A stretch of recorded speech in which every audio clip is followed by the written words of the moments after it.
Every headline right now is focused on oil. Who controls it? Who blocks it? Who pays for it?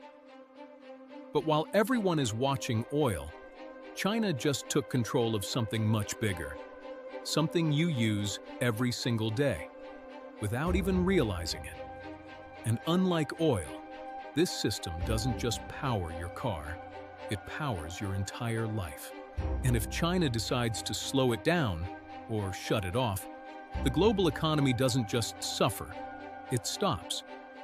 For decades, the world believed one thing: control oil, control the world. That's why wars were fought over the Middle East. That's why shipping routes became so important. But that assumption is outdated, because today, there's something more powerful than oil.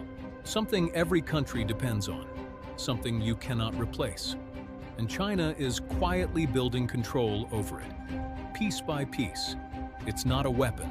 It's not a navy. It's not even energy. It's supply chains, not the concept. The actual system that moves everything you buy. Think about it like this. Every phone, every car, every computer, every battery depends on a chain of materials, factories, and shipping routes. Break one link, the entire system slows down. Break a few, and the system collapses.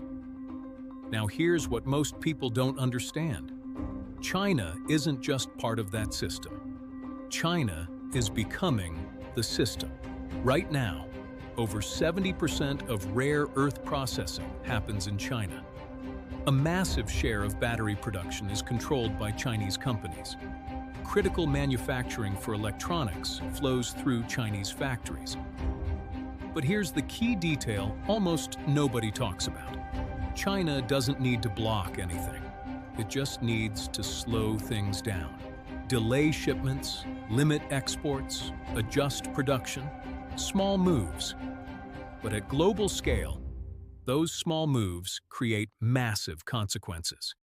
This isn't theory. We've already seen it happen. When supply chains broke during global crises, car production stopped. Electronics disappeared from shelves. Prices exploded. That wasn't a war. That wasn't control. That was chaos. Now imagine something different. Not chaos. Control. Imagine this. A geopolitical conflict escalates. Nothing dramatic at first. No bombs, no headlines, just delays. Ships waiting longer at ports. Factories missing key materials. Production slowing down. At first, it looks like a normal disruption. Then, prices rise, shortages begin, companies panic, and suddenly, the world realizes something uncomfortable. This isn't random. This is leverage. Because the real power isn't stopping the system. The real power is controlling the speed of it. China doesn't need to shut anything down. It can. Speed up supply for allies. Slow it down for rivals. Prioritize entire regions. Delay critical industries. And no one can easily prove it. No official blockade. No clear attack. Just a system moving slower than it should. And this is where it hits you. Because when supply chains slow down, you don't see geopolitics. You see higher prices, empty shelves, delayed products, rising costs everywhere. Your phone costs more. Your car takes months to arrive. Your daily expenses quietly increase. Not because of oil, not because of war, but because the system behind everything is being controlled. So here's the real question.